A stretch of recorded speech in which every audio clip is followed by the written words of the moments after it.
Jamaica was the happiest island in all the Caribbean. Kingston was in holiday mood, and the whole population hung out the flags and metaphorically threw its hat in the air. They rejoiced, not that they were parting from Britain, they are firm adherents of the crown, but because Jamaica stood on the threshold of independence. And then it rained.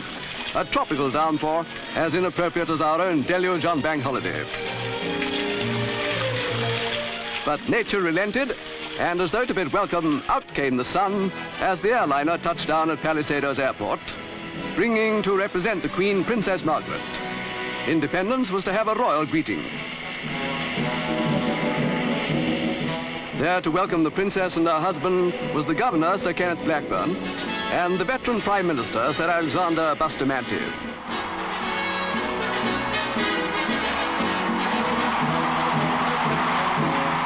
After the greeting of Lady Blackburn, it was the turn of the Premier to bid Her Royal Highness a loyal welcome.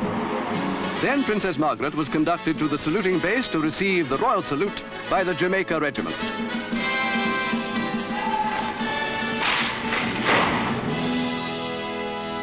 The 12-mile drive from the airport and through Kingston gave thousands the opportunity they had long awaited to express their own greeting in unmistakable manner. At the entrance to King's House, the Princess spoke to some disabled children. Among them were Girl Guides and Boy Scouts. They are crippled, but they were not forgotten. The royal visitor had a word, too, with the woman in charge of them. Next day, Her Royal Highness opened the great National Stadium, which nobly expresses the pride and hope of the new nation. Sir Alexander Bustamante received the Princess and Lord Snowdon and conducted them to the royal box. This was the place where, at midnight on the following day, the flag of independent Jamaica would be raised. Princess Margaret said it was fitting that the country would serve as host for the 9th Central American and Caribbean Games. And after the applause came the emotional rendering of the Jamaican national anthem.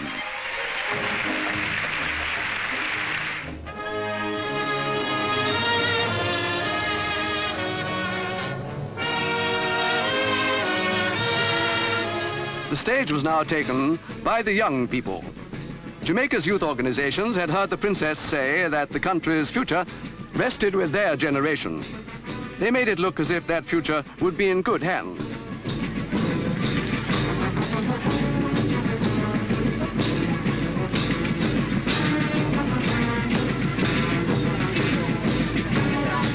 One spectator who had been among the prime movers in achieving independence was the opposition leader, Norman Manley.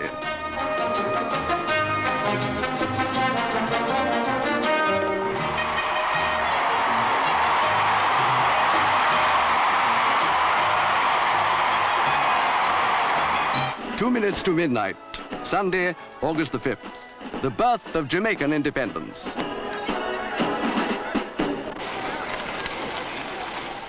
The new flag was about to be hoisted over the stadium. Sir Kenneth Blackburn was soon to be Governor-General, the higher rank in accord with the new status of Jamaica as full member of the Commonwealth.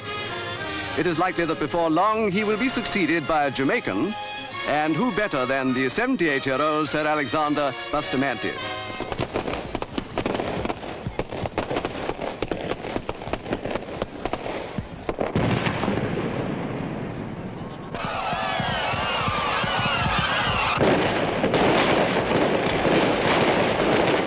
It was another historic day for the emergent nation that saw the state opening of Parliament.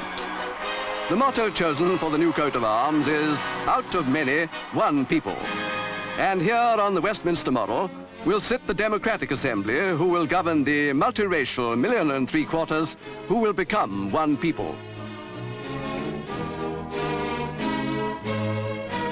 On this moving occasion, it was Princess Margaret's privilege to represent Her Majesty the Queen.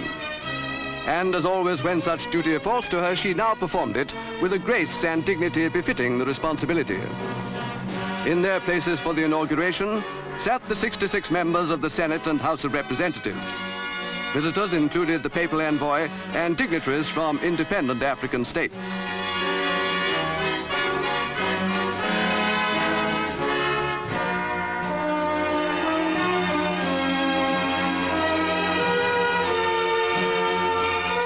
now fell to the Prime Minister to receive from the Queen's representative the constitutional instruments of Jamaican independence and to convey to the Princess the speech from the throne, in which the Queen congratulated all who had guided Jamaica to her new status and expressed hope in the nation's future progress and prosperity.